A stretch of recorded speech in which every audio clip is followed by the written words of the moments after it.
Final Fantasy was first released in 1987, and now, 33 years later, we see the first game shown at the PlayStation Showcase, held on September 2020, revealed to be none other than Final Fantasy XVI.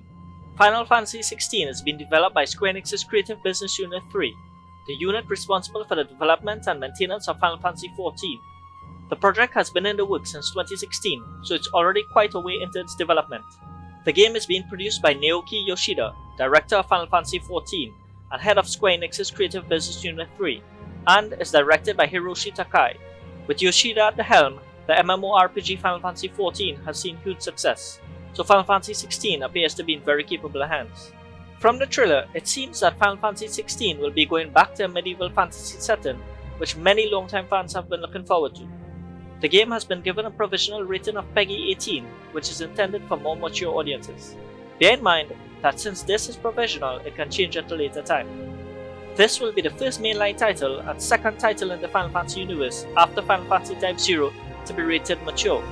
It would be interesting to see how this will impact the story and the exploration of other more mature aspects of the game. Just like Final Fantasy VII Remake, Final Fantasy XVI will be a timed console exclusive, so look forward to further updates regarding other platforms. Very little is known about the plot. The world is being threatened by something called the Blight, and the Mother Crystal is needed to keep it at bay. Fans of Final Fantasy XIV will recognize the role of the Mother Crystal and its importance. Summons, called icons in Final Fantasy XVI, will play a major role. Each icon has a dominant, a person with a connection to that icon. Joshua, the Archduke's son, is Phoenix's dominant. In the trailer, we see him either healing or granting his protector the power of Phoenix.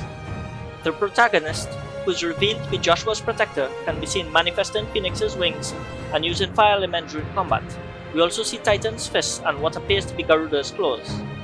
In the opening, we see a group targeting Shiva's dominant, so there's conflict surrounding the icons and a battle for the Mother Crystal, with Phoenix and Ifrit depicted in opposition on the logo.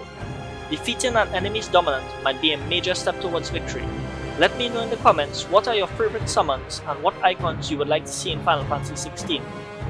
Final Fantasy XVI's combat will be action-oriented as opposed to a traditional turn-based battle system.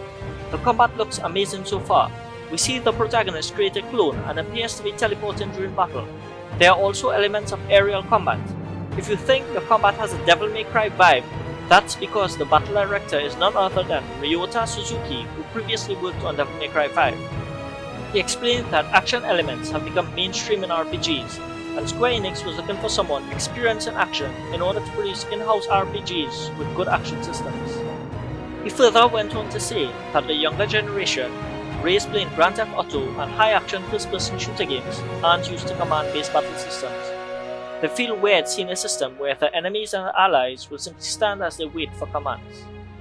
If you're a fan of traditional Square Enix games, fear not, as he said that we plan to make games for those who have enjoyed our works until now, and for the younger players who are more used to action games. Let me know in the comments if you think that this will be the best combat in a Final Fantasy game thus far. One of the things that makes the Final Fantasy franchise great is the diverse and memorable cast of characters, all with their own unique personalities. They are what gives the players a connection to the story and makes the experience considerably more immersive and unforgettable. In the trailer, we only see the protagonist in combat, and not much else is known about the party system until further official updates are made. The next major announcement is expected in 2021. It wouldn't be a Final Fantasy game without its staple recurring elements. I'm happy to see some of these in the trailer.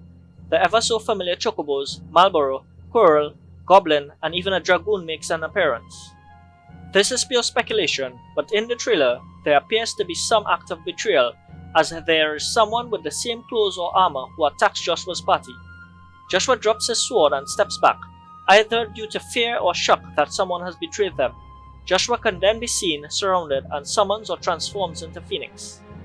It seems that it's not possible to have two icons of the same element. We see the appearance of a second dominant who summons Ifrit. The trailer then gives the impression that Ifrit's dominant kills Joshua.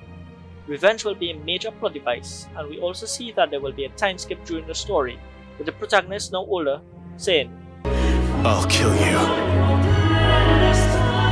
If it's the last thing I do." Let me know in the comments what are you looking forward to hearing about in the next major update. When do you think this game is going to be released? And how excited are you for Final Fantasy 16? If you enjoyed this video, please like and subscribe. Thanks for watching and see you in the next video.